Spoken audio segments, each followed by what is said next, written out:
Hi, sorry I've been so long before I've done this new video. I've been busy writing something on COVID and the necropolitics of COVID.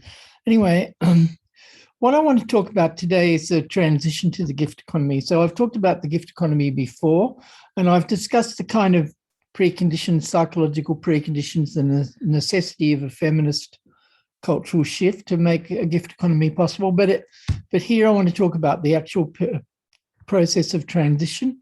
What we have today is a very complex networked economic system. It's global in dimensions, and people depend upon it for their livelihoods.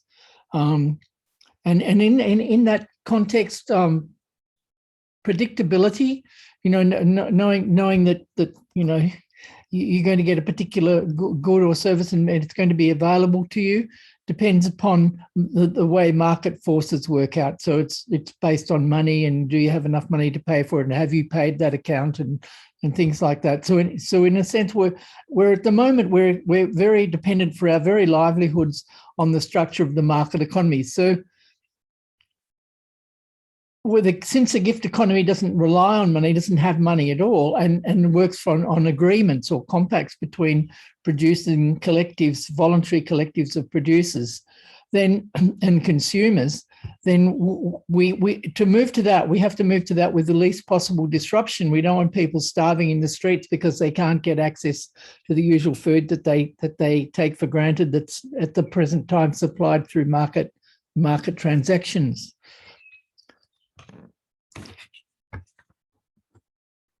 And it's very hard to say how all of this is going to work out. I mean, there's a certain inevitable amount of unpredictability in these issues in talking about this, and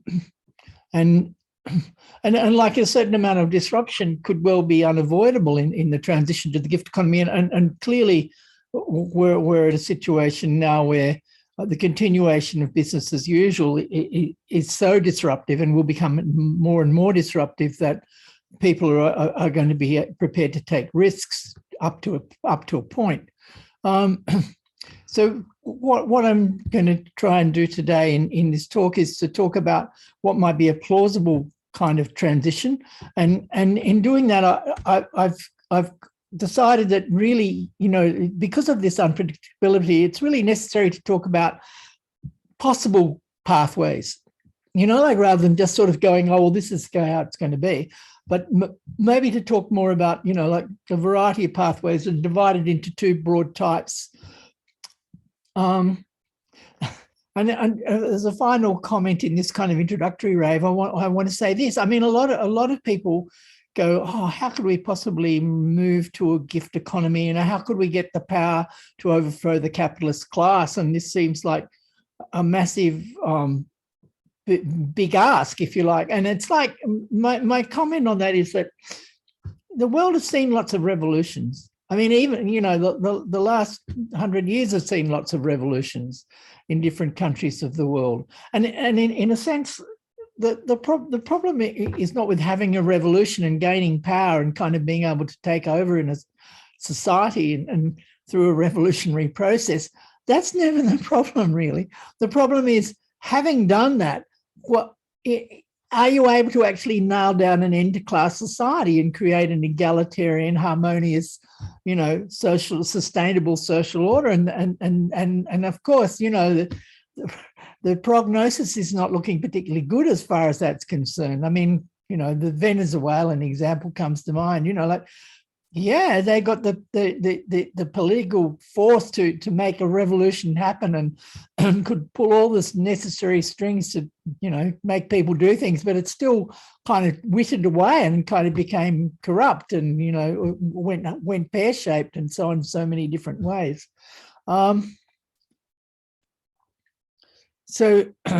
Yes. So I'm going to talk about two possible broad types of transition. The first one I'll talk about, because it's like the most obvious, if you like, is the transition by revolution. And in transition by revolution, the institutions of the capitalist economy are dramatically abolished and replaced with the institutions of the non-monetary gift economy or compact economy. The second broad type is a transition by accretion. And I've got written here a symbolic continuity and a structural break. In other words, that the various symbols of the capitalist economy still seem to operate, like money and ownership of private property and various things like that. Even the market seems to be operating. But what I'm saying is that the real content, the capitalist content of those forms has been eviscerated. They've been removed of their capitalist, stripped of their capitalist content. So there's been a structural break in the way that these apparent symbolic forms, the symbolic of capitalism, actually operate. This is a very tricky argument to make, and I'm not entirely sure about it, but I think it's worth explaining it, because I think it informs the way a lot of people think about these issues. And anyway, in the end, the institutions of the capitalist economy become purely symbolic. So I'll explain that later on in the talk. That's the second half. So, okay, so let's say that to talk about the first part, the transition by revolution. So a revolution doesn't have to be violent or even illegal. I mean, yeah, it could be violent and it could be illegal, but it doesn't have to be. It could be an act of parliament. You get a majority support for the Green Party in Australia and the United States and the UK and France and Germany and whatever, and they could come to power and suddenly go, you know what, the market economy is not really working. We need to do this. And invite people to take over workers' control of their workplaces and run things without money through making agreements with each other. I mean, that's not out of the question, and I don't want to rule it out. It would still be a revolution in the sense that it would be a dramatic and decisive break. The party in power would be saying to the population, come on, let's do this. We're going to make a complete break, and money ceases to have any meaning, and you might as well put it in your bottom drawer because it doesn't mean anything anymore. Okay. Or what's the classic revolution is a revolution on the streets, massive assemblies of people on the streets who constitute such a huge majority that it's obvious that the status quo can't continue. And this kind of revolution depends upon the police and the armed forces backing the revolution, which of course happened, like the recent fall of the USSR and the communist Soviet republics, absolutely dependent upon that. The army was not prepared to stand against the people assembled on the streets. So when in terms of moving towards the gift economy, the basic format, like in day 2, which I'll come to, in making the gift economy happen after you've gained that sort of revolutionary power and you've had that revolutionary moment, whatever, is workplace occupations and seizures of property where necessary. So let's talk about that. So I'm talking about this is day 2 of the revolution, okay, which is maybe a bit optimistic, but you get my point that this is what happens after when we want to make a sudden break with capitalism, and how do we do it? Okay, so people should come to work as they usually do, in their usual jobs, and when they get to work, they form a committee. Right, so everyone in any workplace, everybody's got an equal say, and they form a small. So obviously this is small units, like 20 people max, that sort of thing. And you decide in your workplace, and maybe you then have a larger assembly if it's a big factory or a big enterprise of some sort. Send representatives to that or whatever. You decide which of your current projects and commitments are in fact useful. Okay, so what I mean about that is if you're working in a bank, you might decide nothing. No, we've abolished money now, so nothing we're doing as bankers is really, there's not much point in it. Or in another firm, you might be doing something useful, but part of what you're doing is advertising. You might be also making popular media, and that might be quite useful to continue. But the part of your work, which is advertising people to spend money and so on, ceases to be relevant, and so that particular part of your organisation is no longer useful. Okay, that's what I mean by unuseful. And then what you then do is you aim to continue the useful parts of your work, at least in the short run. Like, you don't, let's not disrupt things too much. We'll just go ahead as planned. So if you're in a garage fixing petrol cars, you'll still be fixing petrol cars, even though eventually we want to phase them out, and so on.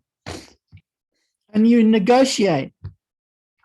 Okay, so if you're in any kind of an organization or firm or whatever, you have various other organizations which you depend upon or which you have a market relationship with. You know, you normally buy, I don't know, this ingredient for your work from this other firm, so on. So you have to negotiate now a compact or an agreement with the workers in that firm who've also similarly taken over their unit of the means of production, to decide, you know, to continue this relationship as it is at the moment, or up to a certain point, and work out what the new terms are, since money is no longer involved in this.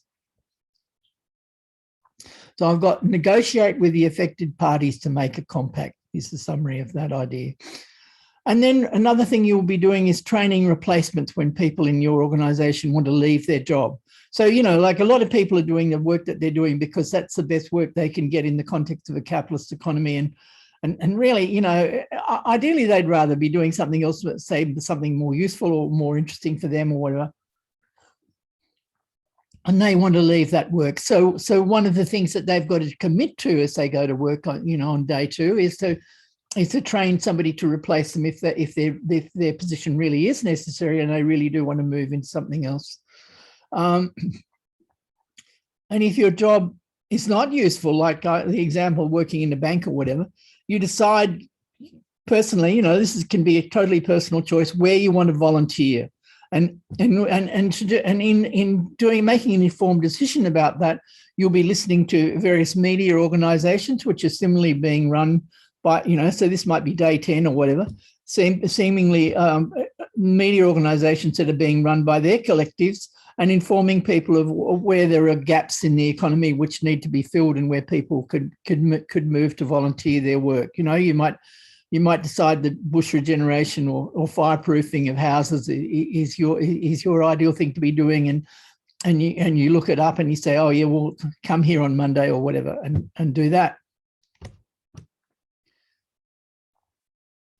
Clearly, there are some parts of the economy where people would resist, where the capitalist owners of the economy would resist. I mean, presumably there's been such a show of force in the police and army, and the people would turn themselves into militias at the behest of the citizen communities, and that's part of this whole process of going to work and then turning it into a voluntary organisation. That would be happening with the police and armed forces as well. And so clearly most owners of businesses would go, oh, okay, all right, I see. All right, well, you know, come in and take over, you know, like I'm not going to stand in your way. But clearly some would. So seizing property when necessary, when it's sort of really useful property, you know, like say it's a huge farm or something like that.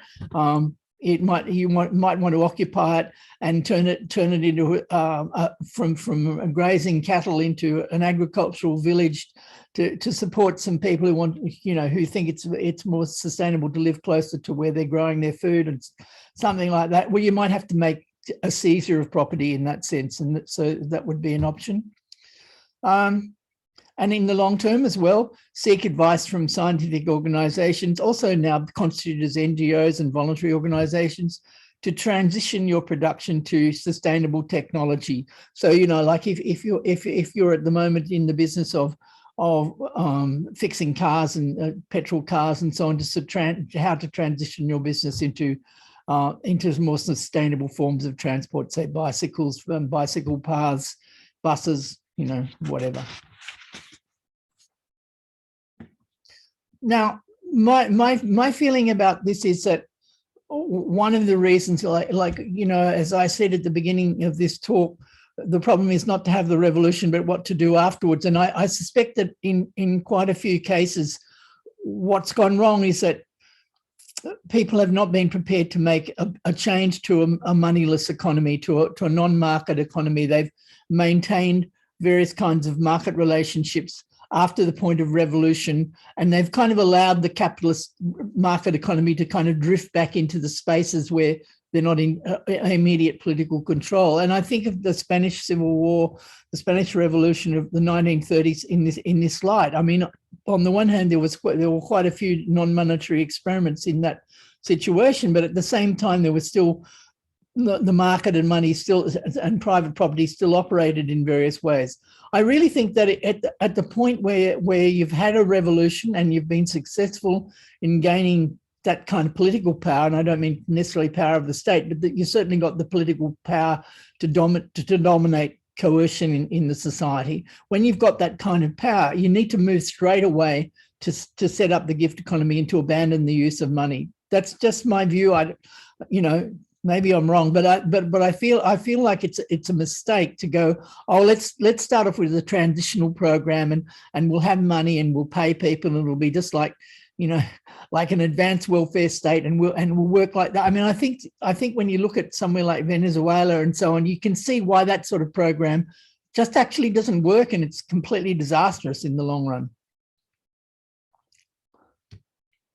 All right, now the next part of this talk, I want to talk about a different kind of transition. This is called the transition by accretion, meaning, bit by bit by bit. And like, yeah, as I said earlier on, I'm not totally convinced that this can work or, but you never know. And it's important to talk about it. And as a sort of contrast to the idea of transition by revolution. Okay, so in this scenario, we have a pre-revolutionary situation where more and more parts economic units in society become hybrids of the gift economy and capitalism. So what I've always meant by that when I've talked about it in many situations is that a hybrid depends in various ways on the market economy. Like it uses money, offers goods and services on the market, or pays wages to staff. Even like it's an NGO operating in a global south, or it's like an NGO like a community sustainability outreach educational organization paying the staff, and this works within the frame of a market economy and wage labor and so on, and ownership in the sense that that NGO and its buildings and so on are owned by someone, whether the NGO itself or by an entrepreneur who hires it to them or whatever. So these are all aspects of the market economy in hybrids. Okay, the other aspect of a market economy is always it's attempting some kind of ethical economic practice, like sustainable production, like community and workers' control of the organisation. Like, let's take Ceres in Melbourne as a classic example of this. Obviously there's an attempt at meetings of members of Ceres who are members of the community to elect executive positions and stuff like this. So there's the forms of community control of that organisation. Or another example would be a cooperative agricultural cooperative, a CSA, community supported agriculture farm, where the members are, the workers on the farm are also members of a farm cooperative and a sort of commune on the farm and make decisions together. So that's workers' control and distribution to achieve environmental and production, to achieve environmental and community goals. So, okay, so again, look at Ceres as an example. They're doing outreach to schools to try and educate young people about sustainable technologies and so on. So that's an environmental and community goal, which their distribution of their product, which is educational outreach and so on, is designed to achieve. So this is what a hybrid is. It works on two levels. One is makes use of various aspects of the market economy, but instead of with a normal market unit, the aim is to make the biggest possible profit and market the most possible and avoid, an economic catastrophe for doing that. To some extent, that aim is still relevant to a hybrid, but it's muted by these other factors. And partly because of this, these organisations don't survive completely on their own in the market. I mean, they depend upon various non-market contributions to make them work, either to kickstart them in the first place or to maintain them in the long term. So, for example, the funding can come from government, like a government support for an NGO that can happen, like through grants or something like that. or it can come through discretionary middle-class wealth, in the sense that middle-class people contribute, like to Oxfam or Save the Children or Australian Wildlife Conservancy or something like that. Or it can come through ethical investment. This is sort of a new form where people invest in the company knowing it's going to operate in the market, but it's got ethical goals. And so they kind of, instead of, just investing willy-nilly and where they're going to get the most profit, they make a choice to invest in ethical investment.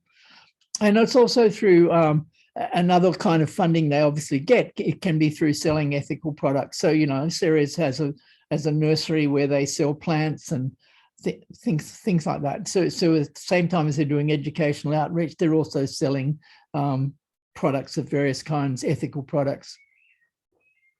Right, so these are hybrids, okay. So,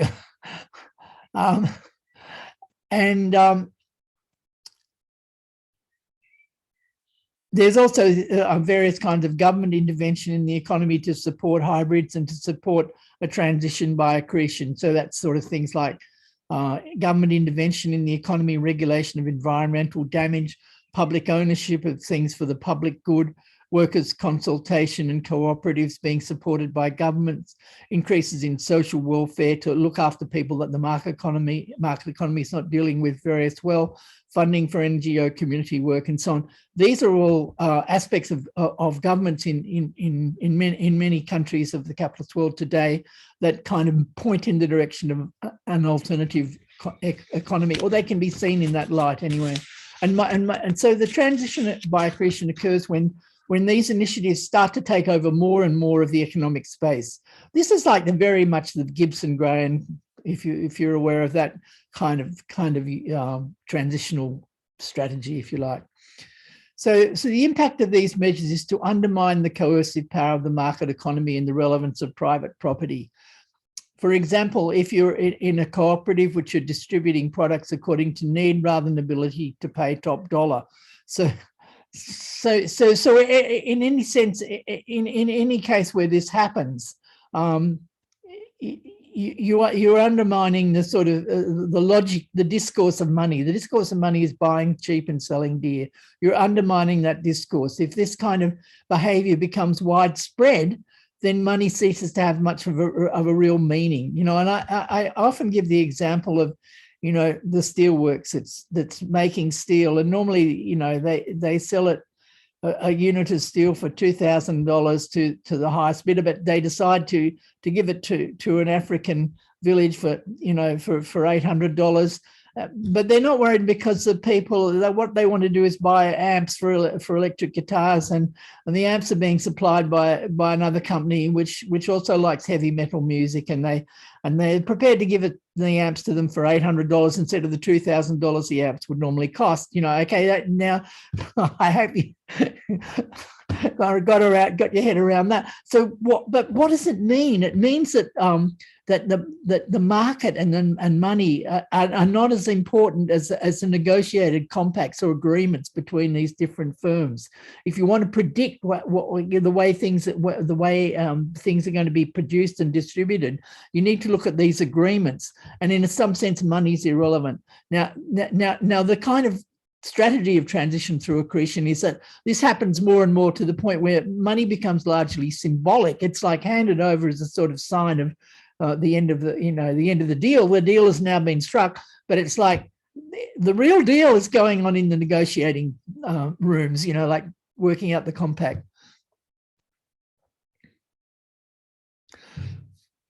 So the ownership of money becomes less and less useful in offering control over the labour output of others. So, okay, so the African village has only got $800, but that doesn't mean that they can't get access to $2,000 worth of steel. They still can, right? So owning money is less and less useful in giving you the kind of predictable control over or the things that other people are producing. And also along with that, enforcement by the state becomes increasingly difficult, because through monetary incentives, like the state pays the police force and pays the army to implement their decisions. Well, that becomes really difficult, because these people are also receiving gifts and kind of negotiated deals with other organisations that are supplying them with some, at least a large part of this income, income in kind, in the sense of goods and services that they use. So the idea of the strategy of accretion is that there's a tipping point then to system change. These accretions add up. There's a cultural shift, and even being a capitalist who's just exploiting their money for the sake of making the most profit becomes really culturally uncool, and people become, like Prince Charles and Meghan Markle and so on, and start to sort of talk a different logic.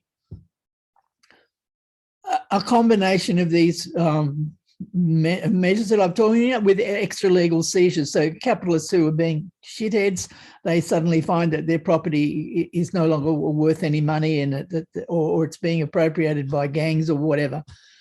And the use of money becomes largely symbolic. I said all of that, so on.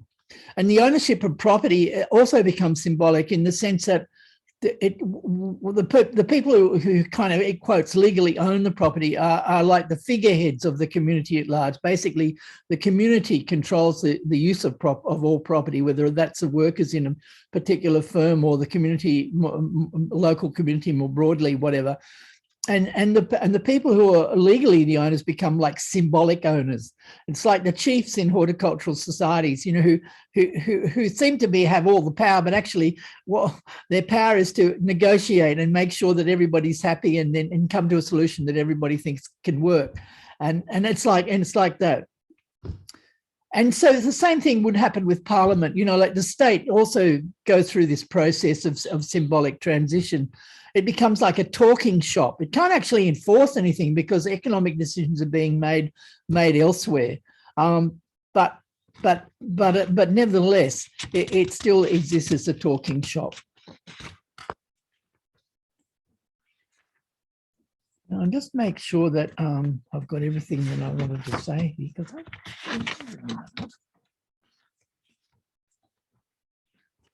I've left out a page. Yes, I have. Yes. Yeah, okay. So I'm going back now. All right, let's go back to the revolutionary scenario. I'm sorry for doing this, but, Okay, so in the revolutionary scenario, what happens to the state? Okay, so in a way, it's a shame, but never mind. With no money, Parliament cannot pay an executive in forces. Okay, so we've had a revolution. There's now no longer any money. That's been abolished, So what happens to Parliament? Well, okay, so Parliament, or whatever, ruling political body, normally, like Parliament makes laws and then the police enforce them. Now, the thing about the police and the army is they have to do what Parliament tells them to do. Why? Because they're doing that as a job. Like if they don't do what Parliament says or what the state says, then they'll lose their job. It's obvious they'll be sacked, like no two ways about it.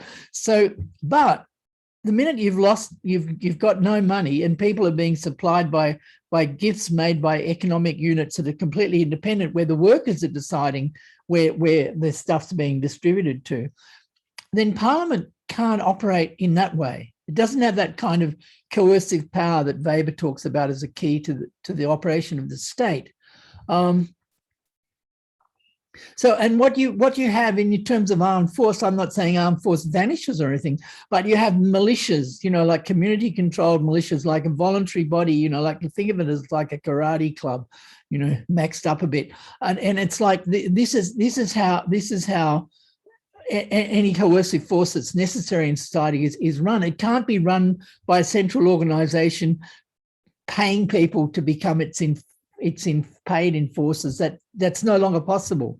So instead, militias live in the community. They have the support of their community. They're receiving goods and services just like other members of their community from a variety of different providers and so on and so forth. So okay, so what does that mean about the state? Well, the whole operation of government could vanish and be replaced by network decision making. I mean, that's one option. That that there's no need, you know, like there's no need for the political process in a way. That's one way of looking at it, that there's just networked agreements and compacts, and then if something needs to be discussed, it affects lots of different communities, then they send representatives, and, you know, a temporary talking shop is set up and and they make that decision. Okay, that's one way to look at it. The other way to talk about it is to suggest, well, maybe what happens is parliament, elections, representation, you know, all of that still happens. What? How does that happen? So it happens through voluntary groups. In other words, there's a consensus that these voluntary groups should be given community support. And just like anybody else, these voluntary groups, you know, like the representative of the Shire and their office staff and so on are being supplied by the same community processes that supply anybody else in the community, and so they're not short of a meal or, you know, public transport or anything like that. That's not a problem for them. So in a sense, but their work, what's vested in them by the community is that they organise voting, and you know, and they do all this stuff, and they send representatives to Parliament. You know, the community sends through voting, sends representatives to Parliament, and they get together, and it's like a big talking shop. So the idea is that at the national level, or it could, you know, could even be bigger or whatever, and certainly could be smaller, that these are huge kind of consultative bodies and how does that relate to the economic units making decisions? Okay, so it relates as advice. Ultimately, it's advice. There's no coercive power in it. Well, if people who are sort of making widgets or whatever receive advice from Parliament, that's like, this means that the community as a whole thinks what you're doing is not good, you know, or it's terrific, or you should do more of this or whatever. They go, oh yeah, okay, that's very interesting. Well, maybe we'll do that. You know, like it's advice in that sense. So what you could say is that a voluntary network NGO replaces the political sphere or replaces the state. And in terms of Weber's definition, it's not appropriate to continue calling it a state because it doesn't have a monopoly of coercive power and doesn't operate through top-down executive decision-making, you know, leading to a paid police force and army. That's not how it operates. But nevertheless, you know, like I think a lot of people get really worried by the idea of a gift economy. They think, oh, there's no state. Oh, no, you know, everything's out of control. Well, I'm offering this as an option.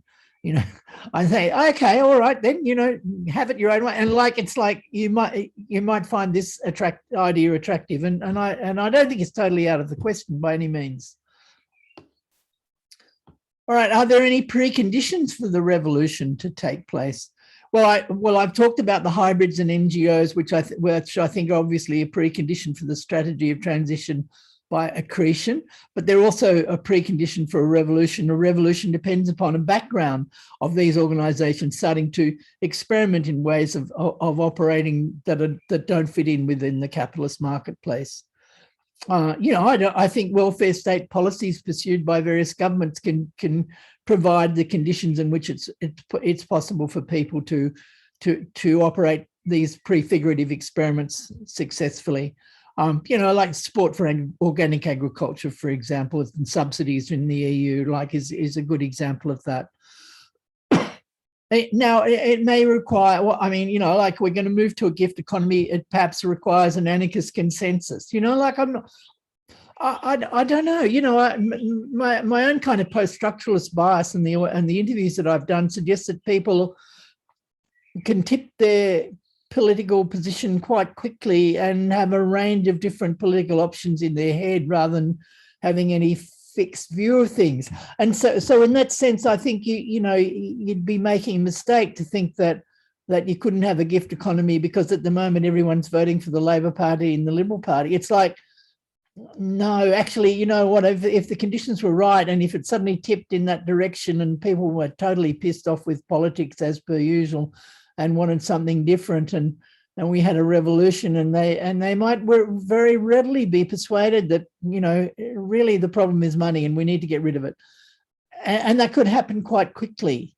So you know, obviously it'd be better if 80% of the community were convinced that we needed a gift economy and the end of money and an anarchist consensus and so on. But I'm not so absolutely sure that it's necessary. I think I might put the figure more close to 20 to 30%, really.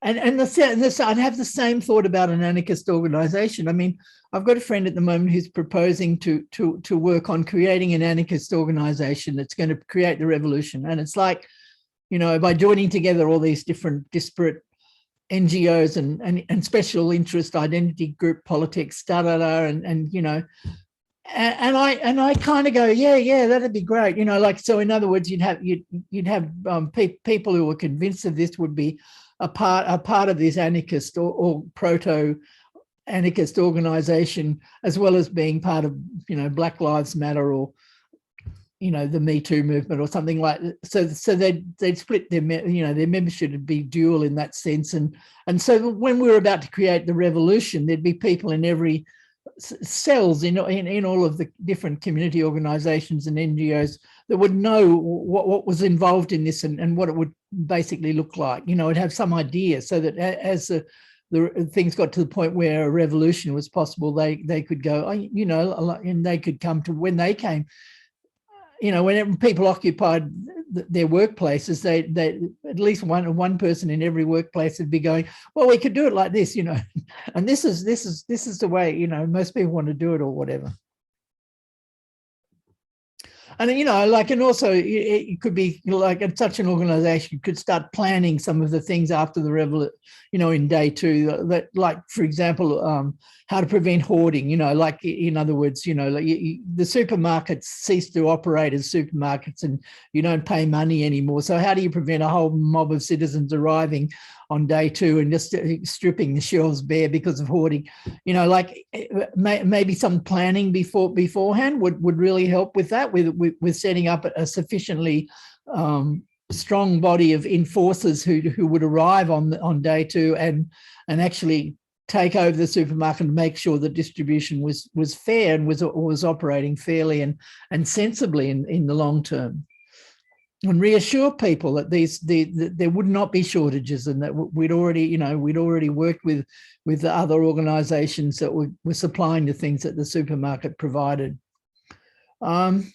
Ideally, there'd be international support networks, so you wouldn't have your revolution isolated and you know, a military coup funded by, you know, by the Americans or something like that, or an invasion from China. I mean, you know, obviously these are very scary possibilities, and you know, it would be better, you know, if we had some assurance that in the major military countries of the world that there was a good chance that a similar revolution had either happened or was about to take place if you were going to start one in your own country.